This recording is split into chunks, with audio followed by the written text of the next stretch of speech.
Rahim. Assalamu alaikum, dear students of class 10th. I welcome you in my lecture number 13 of unit number 1. So dear students, open your books on page number 9. Here today the lecture will be about noun clause because there is an exercise E of unit number 1, and that is the last exercise on page number 9. Question is: complete each sentence with properly formed noun clause. Dear students, before doing that exercise which is related to noun clause, I have to teach you noun clause. So see the definition of noun clause. Noun clause. As you know, this is the combination of two words, noun and clause. Noun is another word, like it's a word in English grammar, and clause is another word in English grammar. Noun, the definition of noun is: a noun is a naming word or the name of a person, place, thing, bird, animal, idea, situation, condition, etc. Examples are here: Hassan, boy; Alia, girl; Lahore, city; dog, cat; sparrow, crow; peace, intelligence, happiness. All these words are called nouns in English grammar. Right? Now see the definition of clause. What a clause is in English grammar. The definition of clause has 2 points: a group of words which gives us meaning. Clause is a group of words which gives us complete meaning, and second point is that group contains subject and verb. Okay, now see the examples, you will understand. Ali plays. Ali, in this example, it is subject, and plays, it is a verb. We sleep. Sleep, we is subject and sleep is a verb. The birds fly in the sky. The birds, here this is subject and fly is verb, and in the sky is adverbial phrase of place because it is showing the place. Ali plays, this sentence is giving us complete meaning, so that's why this is a clause. We sleep, this is giving us complete sense, so this is clause. The birds fly in the sky, this sentence is giving us complete meaning, that's why this is a clause. Ali plays, we sleep, the birds fly in the sky. All of these sentences are clauses because they are according to the definition. They contain subject and verb and they are giving us meaning.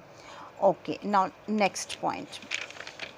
In the discussion of clause, there is next point that clauses have 2 categories: independent clause and dependent clause. Clauses have 2 categories: independent clause and dependent clause. The definition of independent clause is such a clause which conveys the idea without any other clause. For example, Ali plays cricket. Ali subject, plays is a verb, and cricket is object. An important point is that clause contains subject and verb. Ali plays subject, and this sentence is giving us meaning. That's why this is a clause. And which clause? This is independent clause because one subject and one verb is giving us complete meaning. It does not require any other clause. That's why this is called independent clause. Independent means when something alone is enough. Okay. You cooked meat. You is subject and cooked is verb and meat is object. You, one first subject and cooked first verb, and this is giving us complete sense, so this is clause. And which clause? Independent clause. Girls were laughing, this is subject and this is verb. Girls is subject and were laughing is verb, and this is giving us complete meaning, so this is clause, independent clause. They will join us, they is subject, will join, that is verb, us is object. They will join us, this sentence is giving us meaning, that is clause, and that is independent clause because these subject and verbs do not require other subject and verbs. That's why they are called independent clauses. Now see the definition of dependent clause, that what a dependent clause is. Dependent clause is such a clause which conveys the complete idea with the help of an independent clause. Unlike this alone can give us meaning, but dependent clause does not give us complete comprehensive meaning without the help of an independent clause. For example, now you see, if you want to succeed in life, subject is there, verb is there, but if you want to succeed in life, it is not giving us complete sense. This is clause, subject verb is there, but not giving complete sense. So such a clause is called dependent clause because it is not giving us complete meaning and we need other clause to be added with that. So see, now I have added, you must work hard if you want to succeed in life. You subject, Must work verb. Hard, it's an adverb. This green highlighted part, this is not depending. This can give us complete meaning. You must work hard. So that is independent clause. But this part, if you want to succeed in life, this is also clause. But if it is conjunction, and this alone is not giving us complete meaning, that's why this is called dependent clause, and it is depending on this clause. And independent clause, dependent clause, this both these clauses are making a complete sentence, right? Now see next example. Because she was late, this is subject, this is verb. Because conjunction, she subject, and was late, was is verb. Because she was late, this is a clause but not giving us a complete sense until I add some other clause with that, and that will be independent clause. Shazia could not catch the bus. Shazia subject, could not catch, this is verb phrase like verb performing the function of verb. The bus, this is object. Shazia could not catch the bus, this is an independent clause. It does not need any other clause to give us a complete meaning. But this clause, because she was late, this requires this clause. So this is dependent clause, and it is depending on this first clause. First clause is independent, second clause which starts with conjunction, it depends on this. So that's why this is called dependent clause. Okay, see next example. As he enjoys it. As he enjoys it, subject and verb. But as conjunction, this is not giving us a complete sense. It needs some other words to be added with that for a complete sense. Ali plays hockey. Ali subject, plays verb, hockey object. Ali plays hockey. This is independent clause. It does not require any other thing to be added with that to give us complete meaning.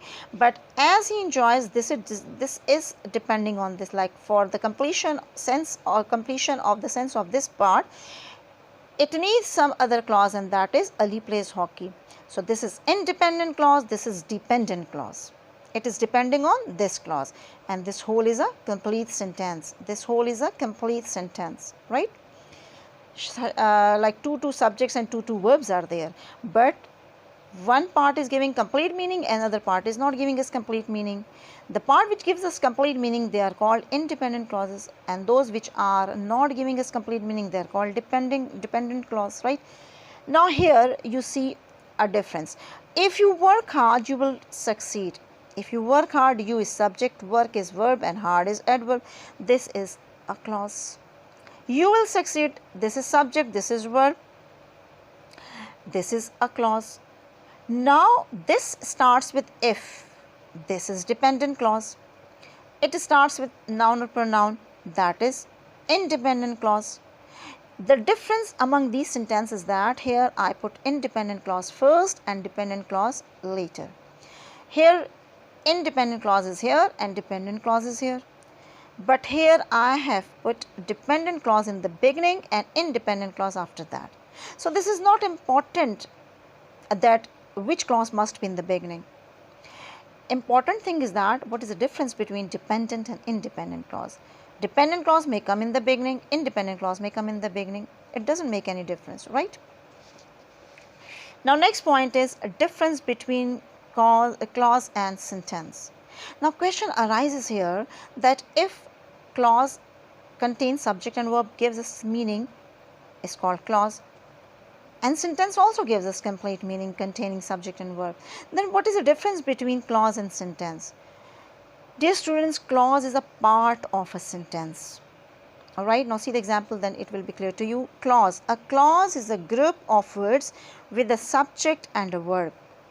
For example, Ali plays cricket. Ali is subject, that is verb. Cricket is object. Ali plays cricket, that is a complete clause. Right? But the sentence is, a sentence is either a single clause or may have any or many clauses. For example, Ali plays cricket, clause number 1. As he enjoys it, clause number 2. How? Because Ali subject, plays verb, he subject, enjoys verb. So there are two clauses. One is independent, second is dependent. Independent and dependent clauses are making a sentence. In clause, one subject, one verb. Sentence may have many subjects and many verbs. Sentence can be the combination of two or more clauses. Okay dear students, thank you very much. Till this point in this lecture is enough, and inshallah in my next lecture I'll proceed towards further detail of noun clause. Thank you very much. Allah bless you.